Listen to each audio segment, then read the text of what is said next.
कैसे हैं आप लोग? पहले तो बताइए टीम गुल्लक। अरे काफी काफी सही, काफी एक्साइटेड। रिव्यूज आ रहे हैं खुश बढ़िया है, बढ़िया। हाँ, लुक्स रिव्यूज सब खुश है।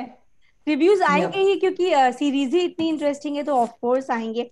एंड कॉन्ग्रेचुलेशंस आप सबको, you guys have done wonderful job, super. Thank thank you. Thank you you. So thank you much, very much. Thank you thank so you. Much. ऐसा कंटेंट ना सीरियसली बहुत rarest of rare देखने को मिलता है।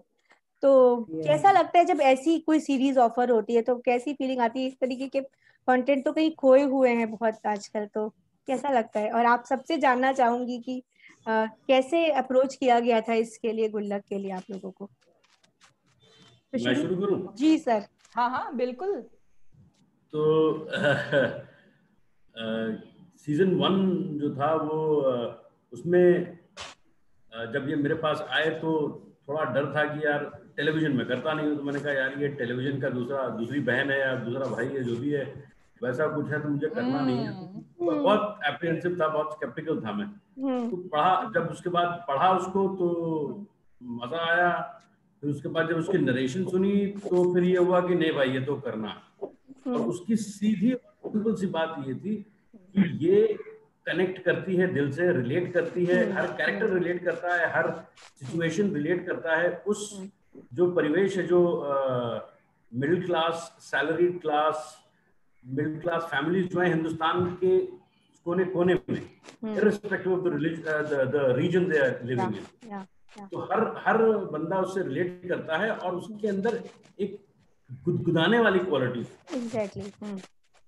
गुदगुदाने वाली और दिल को छू जाने वाली हम्म। क्वालिटी। हम्म। और वो ऐसी क्वालिटीज जो कि आप पहले के जो कुछ शोज थे, जैसे बुनियाद हो गया आपका, या करेक्ट, ये जो है करेक्ट। जिंदगी हो गई, नुक्कड़ हो गया, हाँ, हम हम लोग, लोग हो गया, हाँ, राइट। फिर ऋषिकेश दा की फिल्में, हम्म। बासु भट्टाचार्य, बासु चैटर्जी की जी। फिल्में, उस तरीके। जी। तो वो जो एक फील जो था ना, हम्म। वो उस दौर में या उस जोन में ले जा रहा था। तो और neat and clean entertainment on OTT which is so rare, which is so rare, जो या। कि आप परिवार के साथ बैठ के, सारा परिवार, ये नहीं कि छिपछिपा के देख रहे हैं, माँ बाप भी अलग देख रहे हैं, बेटा अलग देख रहा है और बीवी अलग देख रही है, ऐसा नहीं है। सब मजे से एक साथ बैठ के, और जो बड़े हैं वो अपनी यादों को ताजा करते हैं, जो छोटे हैं वो अपने बड़ों को उनसे रिलेट करते हैं, या अपने कैरेक्टर से रिलेट करते हैं। तो रिलेटेबिलिटी और आइडेंटिफिकेशन बहुत ज्यादा था इससे। और वो जो सिंप्लिसिटी है ना, वो दिल जीत लेती है। बिल्कुल। तो no Geetanjali pretence ma'am. At all. बिल्कुल। मजा आ गया सर, मजा आ गया देख करके। Absolutely enjoyable. या गीतांजलि मैम।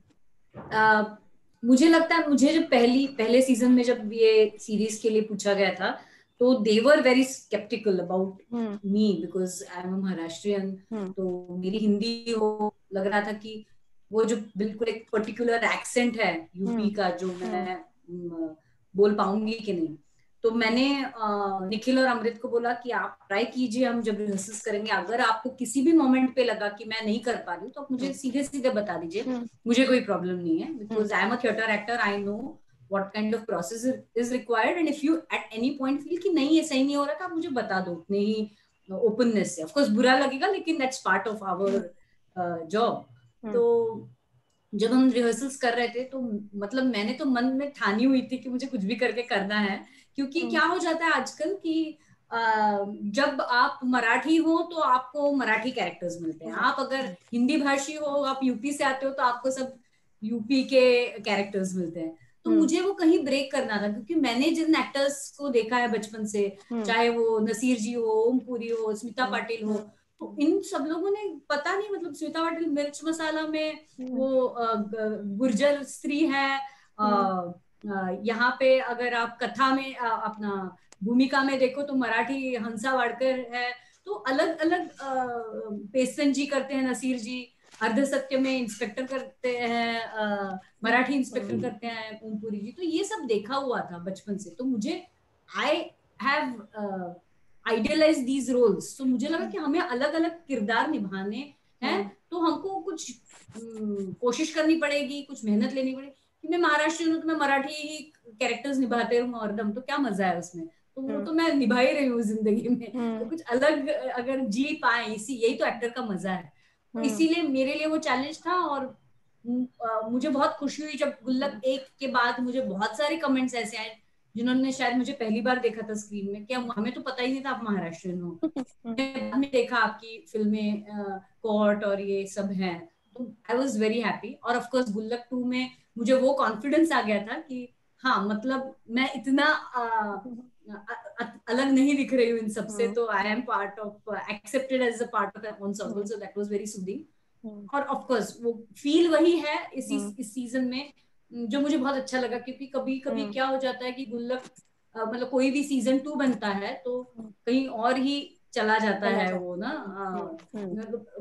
अपेक्षाएं बढ़ती हैं लोगों की, ऐसा लगता है उस इनसिक्योरिटी में बहुत कुछ अलग सेंस लाते हैं राइटर्स या मेकर्स, वो नहीं किया उन्होंने, बरकरार रखा है वो फील, वो इमोशन मेंटेन किया है राइटर्स ने और मेकर्स ने, और हमने वो निभाने की कोशिश की है। तो again after lockdown coming together with गुल्लक वाज वेरी हार्टनिंग, तो वो भी मजा आया शूटिंग करते समय। क्या बात है, दिस इज वेरी स्पेशल, गुल्लक इज वेरी स्पेशल। क्या बात है। और सुनीता मैम, आपके एक्सप्रेशंस और आपका जो डायलॉग डिलीवरी होती है ना, मजा आ जाता है। तो आप बताइए कि कैसे गुल्लक हुई आपके जीवन में। मेरा और जमील जी का ना उल्टा किस्सा है वो, क्योंकि फिल्में ज्यादा करते हैं तो उनको थोड़ा हेजिटेशन था ये करूं नहीं करूं, और मैं क्योंकि अब फिल्में ज्यादा कर रही हूँ, पहले सीरियल ही करती थी, तो मुझे लेके अमृत और निखिल थोड़ा डाउटफुल थे, क्योंकि they met me twice and they made me do all 3-4 scenes again and again and they were enjoying it, they were laughing. तो शायद सेकंड मीटिंग के बाद उनको ये ऐसा लगा कि जो उनके दिमाग में एक तस्वीर है बिट्टू की मम्मी की, तो I fit into that bill. मेरे लिए वैसे क्या है कि मैं मोस्टली या नेगेटिव करती थी सीरियल्स में या फिर कॉमेडी करती थी। ये थोड़ा सा अलग है, अलग इसलिए है कि ये नेगेटिव नहीं है कैरेक्टर। मैंने जैसे इसको देखा है और मैं जैसे करती हूँ कि ये एक अपनी दुनिया में रहने वाली औरत है जिसकी वजह से किसी को नुकसान नहीं होगा, लेकिन ये अनइंटेंशनली उनकी दुखती रग छेड़ देती है। ये जैसे बच्चे होते हैं ना, बच्चों को मेहमान के सामने नहीं पता होता है कि ये नहीं बोलना है कि मम्मी पापा ने ऐसा कहा था, पर वो बोल देते हैं। तो ये बिट्टू की मम्मी दिमाग से उतनी इनोसेंट है, ये सोचती है कि मैं बहुत इंटेलिजेंट हूँ, पर ये एक्चुअली थोड़ा मूर्ख टाइप की है। इसीलिए जब भी आपने देखा होगा फर्स्ट सीरीज में भी जो पड़ोसी अभी मिश्रा जी जैसे जो लोग बात करते हैं मेरे पीठ पीछे, वो they enjoy all the incidences and all the episodes of Bittu की मम्मी, they never say कि ये बड़ी खराब है। So इसलिए मुझे ये इंटरेस्टिंग लगा। और क्योंकि हम लोग सब छोटे शहरों से हैं तो एक कनेक्टिविटी रहती है कहीं। एज एन एक्टर हम लोग शायद बहुत इंटेंशनली ऑब्जर्व नहीं करते हैं लोगों को, वो अपने आप हमारी रोजमर्रा की जिंदगी में हो जाता है। जैसे लाइक अ म्यूजिशियन, वो कहीं पर भी जाएगा वो म्यूजिक ही उसको पकड़ में आती है किसी भी वातावरण में, चाहे वो हवा हो, पत्ते हो या रेल की पटरी हो। उसी तरह जो मेरे ख्याल से आर्टिस्ट होता है, चाहे अनचाहे, वो अपनी रोजमर्रा की जिंदगी में कहीं कैप्चर कर लेता है कुछ कैरेक्टर्स। तो ये मुझे बड़ी हेल्प मिली थी जब बिट्टू की मम्मी का मैंने अच्छे से कैरेक्टर पढ़ा। और मुझे याद आया कि मेरे पड़ोस में बचपन में एक आंटी थी जो काफी इस तरह की थी कि वो लोगों के घर, वो लोगों के घर में दोपहर में चली जाती थी मिलने के लिए, और खुद ही बोलती थी, मम्मी जैसे बोलेंगी कि अच्छा हम खाना खा रहे हैं, आप भी खाओगे क्या? नहीं मैं तो खा के आई। मम्मी बोलेंगे हम दोपहर में नहीं, चलो वहां चलते हैं। मम्मी बोलेगी नहीं दोपहर में हम कहीं नहीं जाते। हाँ दोपहर में तो मैं भी कहीं नहीं जाती। तो शी वॉज लाइक दैट। तो शायद कहीं बचपन से जो 8-10 साल उन आंटी को देखा था, that helped me a lot in doing this character. Okay. And I enjoyed it a lot. We all have become a family now. Yeah. तो बहुत मजा आता है। आई होप ऑडियंस को भी उतना ही मजा आए और हमारी मेहनत सफल हो जाए। और वैभव, हम आपसे जानना तो चाहेंगे ही, लेकिन आपके मम्मी पापा हैं, पहले हम ये जानना चाहेंगे इन दोनों में से सबसे ज्यादा आप किसके करीब रहे हो? बड़ा कठिन सवाल है ये। हाँ। नहीं कठिन नहीं है, वो पापा के करीब है। सच? हाँ, अच्छा, ऐसा क्या वैभव? माँ ना बोल दे वो। आवाज म्यूट है आपकी। वैभव, वैभव अनम्यूट कर दो आप। या मेरी जो बॉन्डिंग है वो पापा से बहुत अच्छी है। अच्छा। और मेरे मम्मी का आई थिंक मैं इमोशनली थोड़ी मम्मी की तरफ वो रहता हूँ। यस। सेट पे भी, शूट पे भी, या फिर जब कैरेक्टर्स का वो आता है तो अन्नू का ग्राफ ही थोड़ा वैसा है कि मम्मी की तरफ इमोशनली वो है, पापा से थोड़ा फ्रेंड जोन वाला सीन रहता है। तो वो हमारा बरकरार है। बट आई थिंक हम जो 5 लोगों का जो ये बनी हुई है वो इतना स्ट्रॉन्ग है, जो लोगों को इतना स्ट्रांगली इफेक्ट करता है कि जैसे मुझे कल ही 2-3, क्योंकि अभी गुल्लक 2 आया तो लोग गुल्लक 1 देखना शुरू कर रहे हैं, बहुत सारे लोग। एग्जैक्टली, मेरे भी बहुत सारे। राइट। तो वो सब लोग बहुत ओवरवेल्म्ड हैं to just see this family. वो इतना रियल लग रहा है कि बाकी सारी चीजें वो मिस आउट कर रहे हैं कि अच्छा वहां पे लाइट ज्यादा पड़ रही है क्या। तो वो इतना बेहतरीन बनाया है कि अच्छा ये 5 लोग ऐसा लग रहा है कि ये रह रहे हैं एक छोटे से शहर में बहुत सालों से और एक दूसरे की हर चीज को जानते हैं, जो बहुत कम होता है अचीव कर पाना। मुझे लगता है बहुत रेयर है वो। और जबकि सबसे इम्पोर्टेंट चीज वही हो जाती है। तो हम लोग ने अपने जो वर्कशॉप जो पहले सीजन से शुरू की थी, तो मुझे तो सारे मोमेंट्स याद है। मुझे वो भी याद है जब हम लोगों को ये लगा कि हम फैमिली बन गए।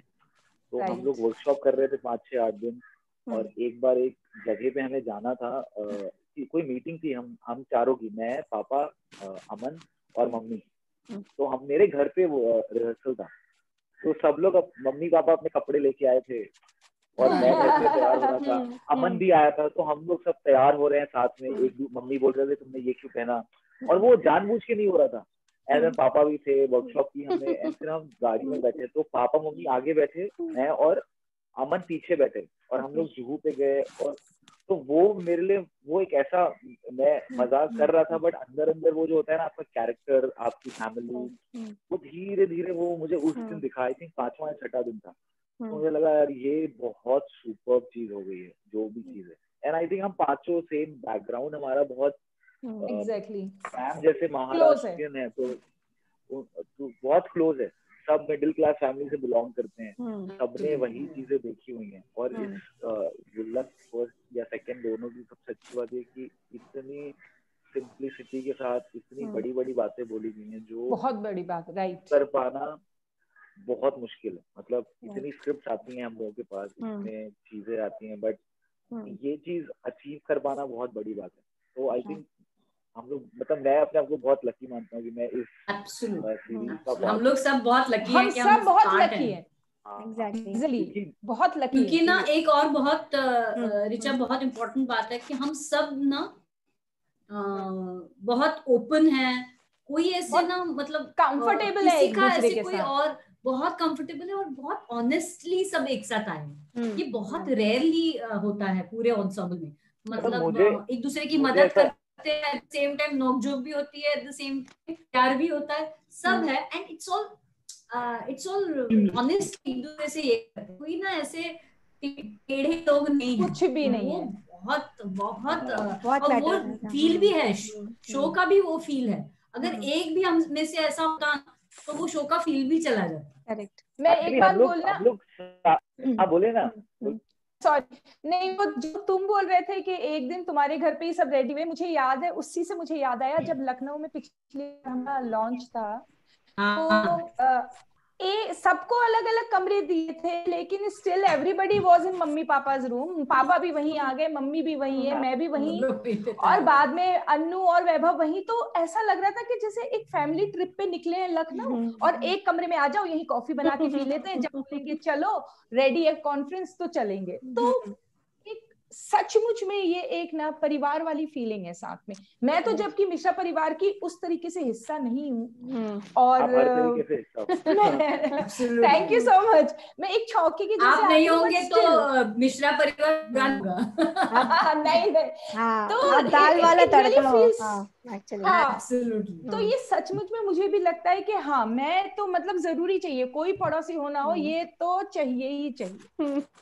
जी जमील सर। कहीं पर एक ऐसा लगता है ना, सॉरी, हाँ वैभव यू कंप्लीट। हाँ जी वैभव गो एवरीड। नहीं पापा बोली ना। मैं ये कह रहा था कि कहीं पर इन रिश्तों में कहीं हम वो एक सच्चाई भी देख पा रहे हैं, न सिर्फ एज एक्टर्स बट वो कहीं पर मैं अपना डैड बन जाता हूँ, कहीं पर मैं वैभव बन जाता हूँ, क्योंकि वो आप रिलेट कर रहे हैं अपनी जिंदगी से, जाती जिंदगी से, जो कि इतनी करीब है, इतनी करीब है कि आप उसको रिलेट कर पाते हैं और रीलिव कर पाते हैं। बहुत सारे ऐसे मोमेंट्स हैं जो कि बहुत टची इमोशनल मोमेंट्स हैं, and there is immediate direct Vaibhav का मेरी और मेरी बीवी का, जो मेरा पर्सनल लाइफ में जो मेरी बीवी है और जो मैं शांति के साथ जो मेरा रिश्ता है, बहुत करीब है वो, तो इसलिए वो इतना रियल होता है।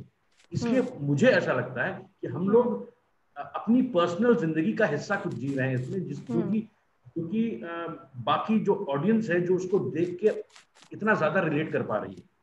लिखा इस तरीके से, प्रेजेंट इस तरीके से किया जा रहा है, ऐसे घर में उसको किया जा रहा है, हर चीज इतनी ऑथेंटिक है, इतनी रियल है कि वो आपको मजा देके ही जाएगी, कहीं आपको भटकने नहीं देती। करेक्ट। और ये जो मीठा मीठा सा एहसास देती जी, और ये जो गुल्लक की प्रथा हुआ करती थी एक्चुअल में जब हम सब छोटे छोटे थे, तो आजकल के युग में आजकल की जनरेशन वो कहीं मिस कर रही है, वो गुल्लक वाला खत्म हो गया है। क्या लगता है इसका क्या रीजन होगा? और वैभव, आप तो इस जनरेशन के हो, आपने गुल्लक बनाई कभी अपने लिए? मैं 90s का बच्चा हूँ, 91 बॉर्न हूँ मैं, और वो दिखता यंग है। मैं यंग ही हूँ।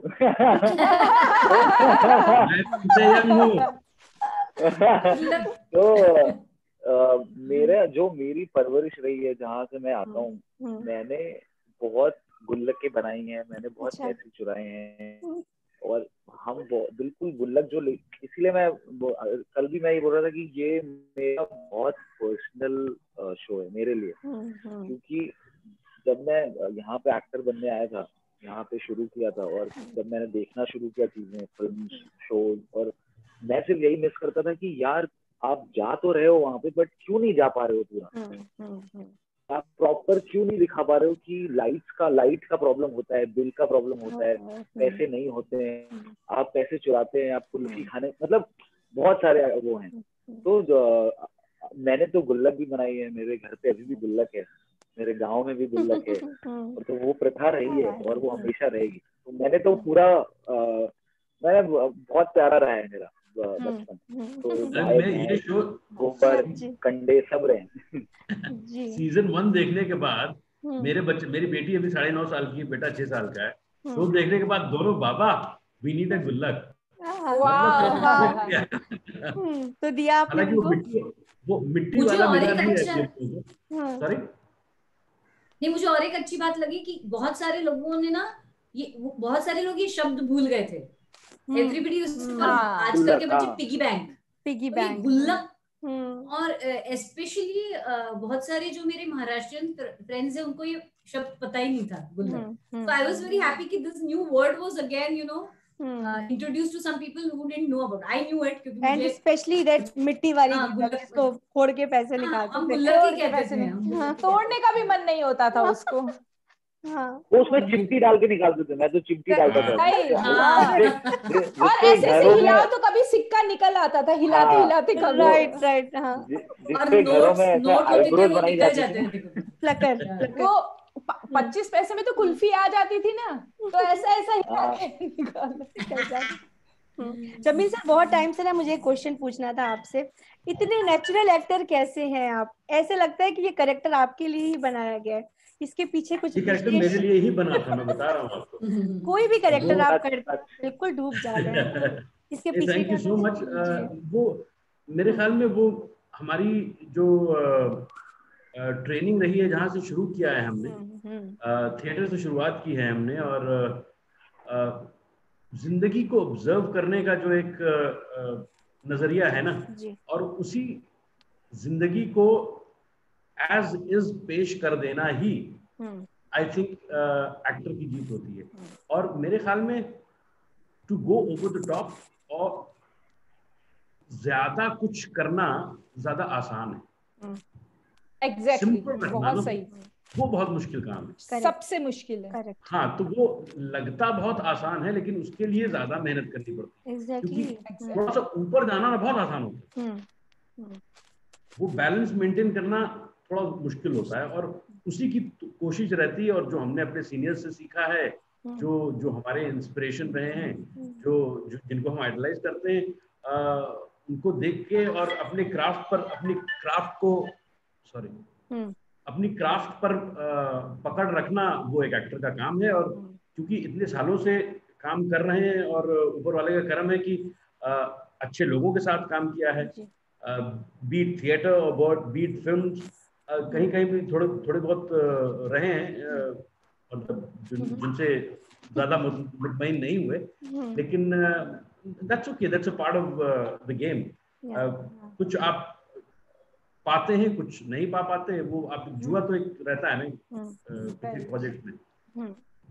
तो रियल जोन में खेलना तो शायद मेरी पहचान भी हो गई है और मैं उसको बरकरार रखना भी चाहूंगा।